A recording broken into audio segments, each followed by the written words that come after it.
أعوذ بالله من الشيطان الرجيم. بسم الله الرحمن الرحيم. قل أوحي إلي أنه استمع نفر من الجن فقالوا إنا سمعنا قرآنا عجبا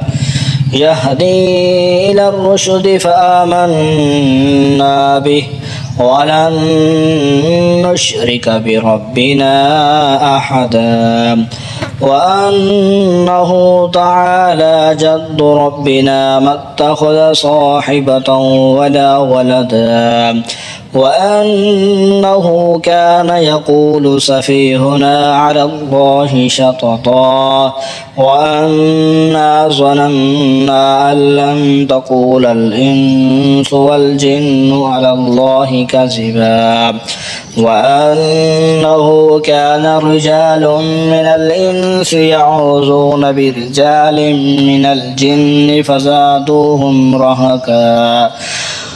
وأنهم ظنوا كما ظننتم أن لن يبعث الله أحدا وأنا لمسنا السماء فوجدناها ملئت حرسا شديدا وشهبا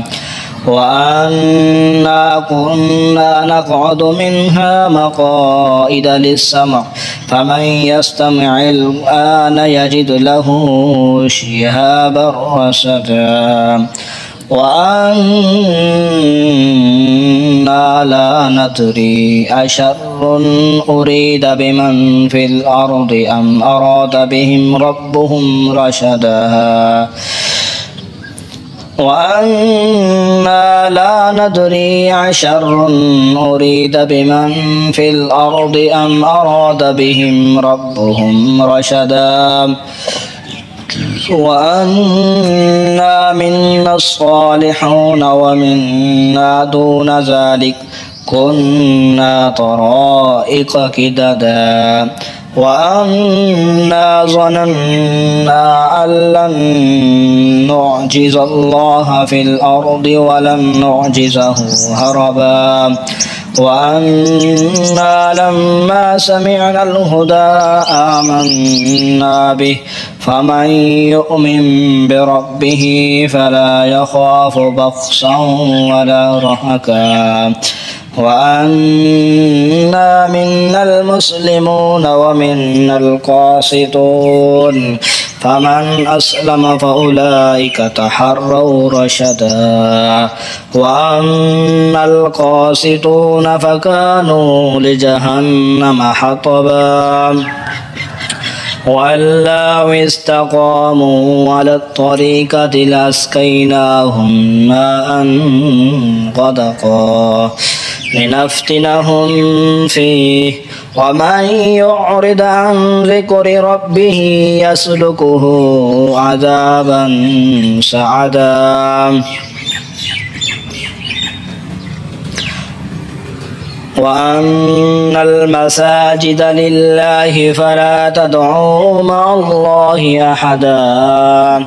وأنه لما قام عبد الله يدعوه كادوا يكونون عليه لبدا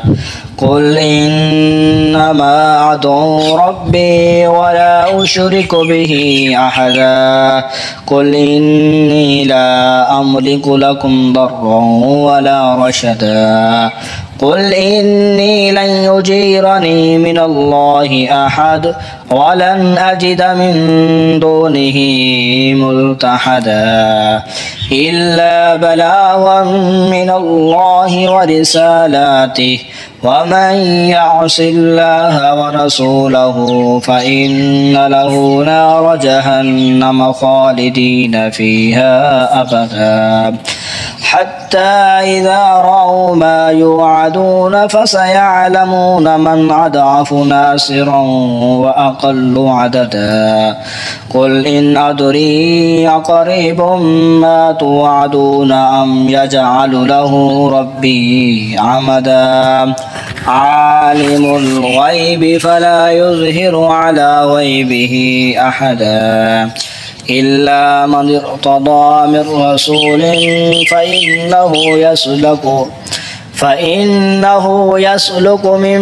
بين يديه ومن خلفه رصدا ليعلم أن قد أبلغوا رسالات ربهم وأحاط بما لديهم وأحصى كل شيء عددا. آمنت بالله صدق الله العظيم.